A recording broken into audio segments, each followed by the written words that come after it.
Hi there, it's Misty. Welcome back to my YouTube channel. So I'm really excited to share this card with you this week. I had a lot of fun making this one. This is my design team project for this week's Simon Says Stamp Wednesday challenge. The challenge is Reach for the Stars, and we are showcasing products from Simon Says Stamp. So I knew I wanted to do a night sky scene for this card because the stamp set I was using is called Seeing Stars by Simon Says Stamp. But I love night scenes. I love making them because they're always different every time I make them. So this particular one, I'm starting out on some Arches cold press watercolor paper, and I'll have all the supplies that I'm using listed and linked in the video description below. I started out with the wet on wet technique, and now I'm adding some cobalt blue number 1 from the Mission Gold watercolor palette you see there on the right. And I'm trying to leave the center at the top of my paper lighter in the center, and that's going to be the areas that the color shines through, or the lighter parts shine through when my card is finished. But you'll be able to see the color there too. So I'm purposely leaving certain areas with no color, and here I mixed two colors together. I mixed bright clear violet and crimson lake and got this really pretty purple color, and then I'm going to add some of just the clear violet on its own just to get a different color purple. But as you can see, I'm adding color, and then I'm adding water to it too to soften up the color. And if it's still too much, I just dry my paintbrush and touch it to the paper, and it pulls some of the color out that way too. So you'll see me doing both here. But see, when you first add it, it's pretty strong, and then once you add a little bit of water and dry the paintbrush a little bit, it really softens that color up. And I'm trying to, like here, I'm drying my paintbrush and then I'm touching it to the paper, and that's pulling that color out. So you see where I'm trying to lighten that area up, and I'm going to keep going over those lighter areas the same way throughout this process and try to pull up that color from the center there. Now I'm going over it with this darker color, and most of it's going to be this darker color. It's kind of like what you do with distressings when you're doing a night sky. You do the lighter color first, and then you go over it with the black soot or a darker color, and there's only, certain areas where the color shines through. It's kind of the same thing with this. It's just with watercolors. So I'm going to go over most of it with this dark color, and I'm still going to try to leave those areas light. I realized I was kind of neglecting the bottom of the paper, and it turns out good. I'm actually happy because I wasn't planning on that bottom part being light, but the way it turned out, it kind of makes my little bears at the bottom stand out more, so I'm actually pretty happy with that area. But you can see I'm kind of neglecting that area until I realize I have no color down there. And I'm just going back with that cobalt blue and adding some pretty blue to it. And I'm trying to blend the colors too. That's what I'm doing here. I'm trying to blend the two colors together so you don't see any, strong lines between the two colors. And meanwhile, I'm trying to keep my light areas light. So you'll see me do that several times, just going through and pulling that color out to make sure that area stays really light. Most of the time I do these night scenes, I use distress ink. So I'll put a card and link some of my other videos with distress ink backgrounds like this. But I really like how this turned out. I mean, I can definitely see myself doing this more often. If, like I said, I definitely would not turn out like this again if I were to redo it, but I would definitely like to try it again. So once I let this dry, I was really disappointed in how much it faded. So, and then so I was going to go back over all the colors again. And even at this point here, I thought for sure I was throwing this away because I thought I had ruined it. I just didn't think the color was going to be dark enough for what I wanted it to look like. And, you can see all the bold lines here, and I just thought it was garbage. I thought I wasn't going to be able to do anything with it, but I'm gonna keep going at it. And once I add all this color back in, I'm gonna soften up the edges with the water and add, you know, the other colors that I used as well, and do the same process. I'm doing the exact same thing. I'm just trying to blend these two colors together, but also soften it so there's no like strong lines anywhere. And at this point, that's all I was seeing was strong lines until about now. I realized that maybe this was salvageable once I saw that, you know, you add a little bit of water and it just kind of softened the lines everywhere. But I was really worried that I was going to do this a second time and it was going to dry just as light. I don't know if it's the watercolors I'm using. I'm wondering if there is any watercolors out there that don't do this, because all the ones I've used, when it dries, the color fades quite a bit. But I was just shocked at how much it faded. But I left all this in just to show you the whole process. You know, I can't explain it very good. I know I'm fumbling with my words throughout this video, but you know, that's why I just wanted you to see exactly what I did. So I pretty much have most of my color on at this point. I think I'll add a little bit more purple here, but now I'm just tweaking things. I'm trying to go over those areas that were lighter and pull any color off. And like there, I just added another area. The nice thing about the first layer being so light is you can pull that top layer of color off and you can still see that there's color underneath it. I had that darker color there, but it's so light that you know, it looks like it's one of those light areas that I did on purpose. So that kind of worked out in my favor too. But I definitely wanted the edges dark, so I'm going to keep going over the outside edges and trying to keep that color as dark as I can get it. And it's still lightened, but not nearly as light as it was that first time. So if you guys know of a paint that doesn't do that, if it doesn't fade so much when it dries, please let me know. Because there's, you know, there's all kinds of them out there that I haven't used before, and I just wish the color would stay nice and vivid when it dries. Nice and bold.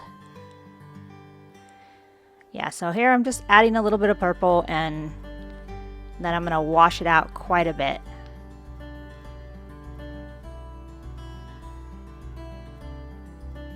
Yeah, I'm panicking here. I'm picking it I'm picking it up quickly because I thought that was a mistake.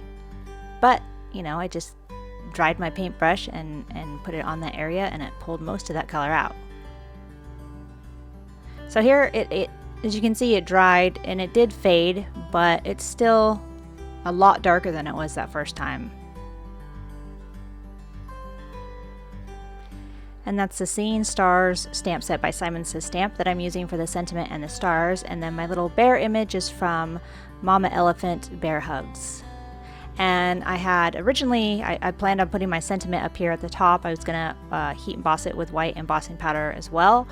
And that didn't really work out for me. So I'll show you what I mean here. But so I'm just trying to figure out where I want my stars. And then I'm gonna go over the whole thing with an anti-static powder, just so my embossing powder doesn't stick anywhere I don't want it to. But it did anyway, because I had recently my clear ink from Simon Says Stamp was pretty dry, and unfortunately Simon Says Stamp doesn't sell refills for their inks just yet. So I thought Versamark was close enough to the clear ink that I could use my Versamark refill on my Simon Says Stamp ink pad, and I wasn't happy. I think I just oversaturated the pad is what happened, because it was so juicy that my images were not very clear, and that was another reason why I almost chucked this and started over. And you know, I say that a lot, but I have never actually thrown anything away, I don't think. I think I always either somehow save it or I put it in a storage container that I have of all my pieces that didn't get finished. But anyway, so my sentiment was completely ruined. I tried to save it with a paintbrush, but you just couldn't read it. There's an exclamation point at the end, and you couldn't even tell that was an exclamation point. So I just ended up wiping off the whole sentiment. But you know, even my images here aren't as clear as I would have liked them to have been, but I'm really trying to not be so picky on my cards. You know, I used to just spend so much time, or I would start over if something wasn't exactly how I wanted it in my mind, and I'm trying not to do that because it's still a beautiful background, and you know, I mean, I think it still turned out all right. It's not like I'm selling it to anyone, you know. I'm if anything, I'll end up giving it to someone. So I'm just trying to not be so picky. So now that I have my main stars heat embossed here from the stamp set, I'm gonna just add some of the splatter that you see in a lot of Galaxy's backgrounds, and I'm using white. It's opaque white gouache. Is it gouache or gouache? I'm not sure, but it's the best paint for these stars like this because it stays opaque, and a lot of whites don't. So I'm just adding splatters here and there wherever I feel like it, and I'm letting some of you'll see some splatter is bigger than the others, which is great. That's what I wanted. I wanted it to be different size splatters, and I'm just going to keep adding them until I think it's enough. And all I did was add a little bit of water to the white paint. You'll see up here at the top right, I added a little too much splatter, but that's okay because my sentiment is still going to go up there. So for a moment I panicked, but then I realized that it's going to be covered up anyway. And you know, I could have went with a really small paintbrush and add different size stars. I probably should have done that, but I didn't. I was happy the way it turned out, so I didn't add any additional stars. I used the Grassy Edges die from Simon Says Stamp to cut my grass. And I'm just going to white heat emboss my sentiment now. So instead of just going across the top there, it's going to be on black paper with white embossing powder. But I still felt like it was, and actually I'm happy that it turned out this way because I feel like the sentiment might have gotten a little bit lost up at the top there if it was just heat embossed, you know, especially with all the stars and stuff. So I'm actually happy that it turned out this way. So I cut my sentiment strip with the sentiment label dies by Simon Says Stamp. And I'm going to end up adding a banner end to each side of that sentiment, but that die set actually comes with a separate die to make banner edges. I just used scissors because I was being lazy. But I stamped out my image here with the Intense Black ink by Simon Says Stamp, which is perfect for Copic coloring. Gives you a nice crisp image. And I'm gonna reference, I used this stamp set before and I really liked how the coloring turned out, so I'm just referencing a past post there to get the colors that I used, and I just wanted it a little bit darker, so I went over the image twice to darken it up a bit. I'm using E49, 47, 44, 43, and E42 just around the nose area and the inside of the ears. And then for the smaller bear, I just started out with E47 and left off the E49 to make him a little bit lighter than the big bear. But I kept looking at my past post just to see where I did the shading and stuff, because I really liked how it turned out. These colors blend beautifully together. After I'm done coloring, I'm going to go over the entire image with a Copic multi-liner. And that's just to darken up the edges of my image because the coloring is so dark. I just wanted to make sure you can see where the lines are supposed to be. I'm gonna fussy cut the image out. And I'm not leaving any white border on this. So I'm gonna go around the edges with a Memento black marker. And that way it'll hide any imperfections in my cutting. Especially on a night scene like this, you definitely don't want to see any white anywhere around the edges. I'm using these thin black foam squares, and I'm going to pop up my little bears here, and then I'm also going to add some to the grass as well. They're thinner than the regular foam squares that I use. They're a little bit thinner, but I wanted them to be black, so you can also double them up if you want a little bit more dimension. But yeah, this die comes with the sentiment labels die comes with an extra piece to do the banner ends there, but I was just being lazy. So I'm gonna pop that up as well. And I was trying two different sentiments. I couldn't decide if I wanted it on vellum or if I wanted to keep it on the black cardstock. And it just happens once I put the black one over the top to see what it looked like with black, I liked the way it looked on the vellum, so I decided to keep both of them. I'm just using a tape runner to tape my vellum in place so it doesn't go anywhere. And I end up adding a little bit of liquid adhesive to the behind the vellum, because once I knew that it was going to be covered up, I wanted it to stick to my paper, and I wasn't worried about the liquid glue showing through the vellum, just because I knew it would be covered. And I'm using the extreme adhesive here because the paper got a little bit warped when I heat my embossing powder, so I just want to make sure it sticks to the card base here. And I'm just using some black cardstock by Simon Says Stamp for my card base. And then I'm just finishing putting everything together. So since I popped up my bears, I gotta pop up the grass as well.